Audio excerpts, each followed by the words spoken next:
Tihar jail एक India की most brutalist और डेंजरस जगह है।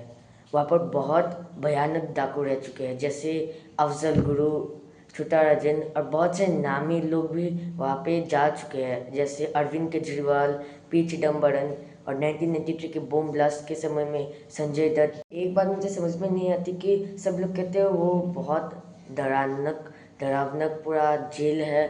वो उस जेल के सेल नंबर 204 के पास कोई जा नहीं सकता। वहाँ पर आत्मा भटकती है, रात को जो जाता है वो गायब हो जाता है। पर ऐसा क्या है उसमें, क्यों ऐसे सब लोग कहते हैं?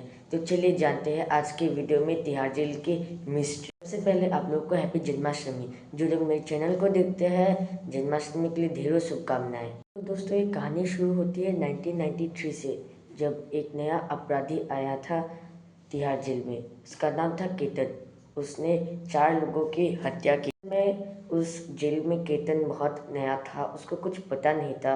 तब वहाँ पर एक और अपराधी था, उसका नाम था केशव। वो थोड़ा बदमाश टाइप का था। वो चाहता था, केतन को नया था इसलिए वो कहता था कि तुमने क्या किया, तुमने क्या किया। और एक बात वहाँ पर कह दिया था कि केतन जो नया अपराधी आया था वो 204 नंबर सेल में रहेगा जेल के। तब केशव ने उसे बहुत डराया कि 204 नंबर सेल के पास भूत रहता है, आत्मा भटकती है, देखना तुम जब रात को सोओगे तब तुम के अंदर भी भूत आएंगे। केतन ने इन सब बात पर कोई विश्वास नहीं किया। उसने सोचा कि शायद ये लोग ऐसे मुझे डराने के लिए बोल रहे हैं, या फिर हो सकती है ये बहुत लोग कहते थे शायद ये असली नहीं हो सकती।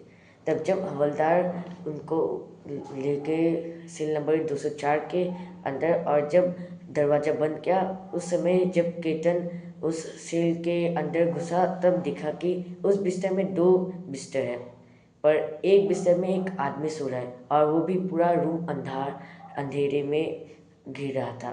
तब उसने पहचाना नहीं कि वो कौन आदमी है, इसलिए उसने बोला कि तुम कौन हो। तब वो आदमी उठा और उसने बोला कि मेरा नाम जुनैद है। जुनैद ने बोला कि तुम यहाँ पर क्यों आए हो? तब केतन ने भी बोला कि मैंने हत्या की है 4 लोगों की, इसलिए मुझे यहाँ पर लाया गया है। तब ऐसे दोनों एक साथ बात किया।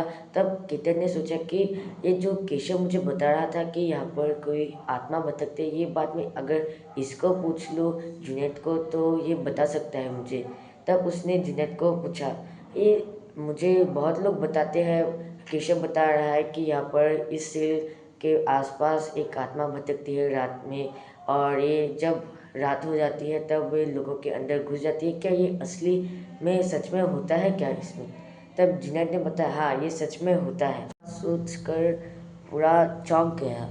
और तब जुनैद ने एक बात बताया, अगर तुम रात को सोते वक्त किसी की आवाज़ भी सुनाई दिया तुम्हें, तब तुम अपने आँखें मत खोलना। अगर तुम्हें कोई बुला रहा जैसा भी लगे, तब भी तुम अपने आँखें मत खोलना। मतलब रात के वक्त अपने आँखें मत खोलना ही नहीं। तब वो केतन ने ये सब बातें सोचकर सोचा कि ये सच में है क्या, पर उसने कुछ ऐसा ध्यान नहीं दिया और वो सोने चला गया। के वक्त जुनैद ने उसके लिए खाना लाया खाने के लिए, क्योंकि वो नया था, उसे पता नहीं था ना केतन को। फिर दोनों ने बात किया, एक साथ बात किया, पर उस टॉपिक के ऊपर बात नहीं किया जो जुनैद बोला था। जुनैद ने बोला था उसे, केतन ने भी कुछ बोला भी नहीं।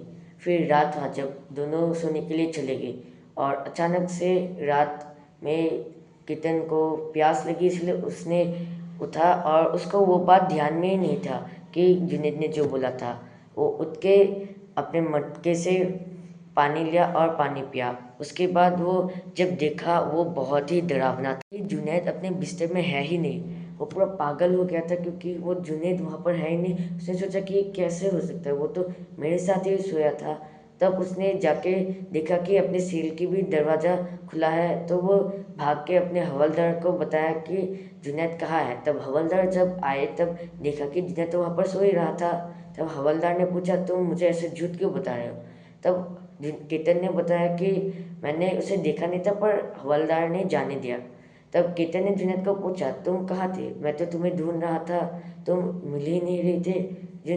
जुनैद ने उसके बाद बोला, मैं यहाँ पर ही सो रहा था, शायद तुमको कुछ गलतफहमी होगी। आश्चर्यचकित रह गई और फिर उसके बाद वो सोने के लिए चले गए। और सुबह को जब जुनैद आया उसे उठाया कि उठो, अब सुबह हो गई है।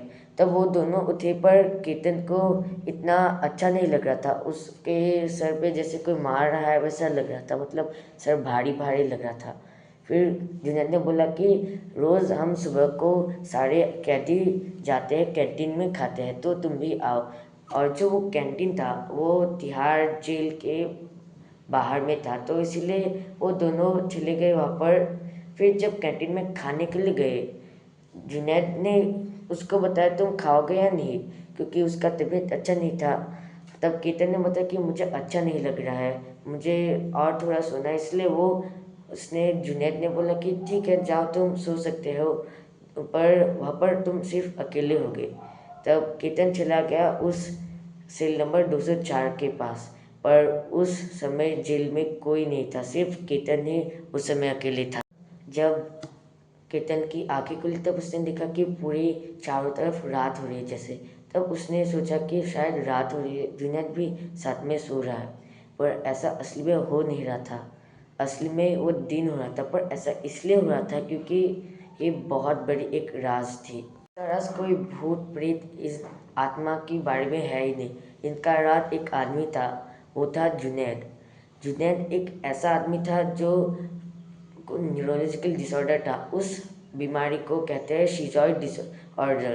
तो उस बीमारी के समय में लोग कुछ पागल जैसे हो जाते हैं, वो अकेले रहने के लिए चाहते। वैसे ही जुनैद ऐसा ही था, वो अपने परिवार के बहुत सारे लोगों को आत्महत्या किया। उसके बाद वो जेल में आया और वो भी उन हवलदार को बोला था कि मैं अकेले रहूँगा, और इसलिए वो एक अंधेरे कमरे में था। तो इस बीमारी की वजह से लोग अकेले रहना चाहते हैं, और इस बीमारी की वजह से लोग बहुत हत्या करते, पर वो सामने से नहीं करते, वो चुपके चुपके से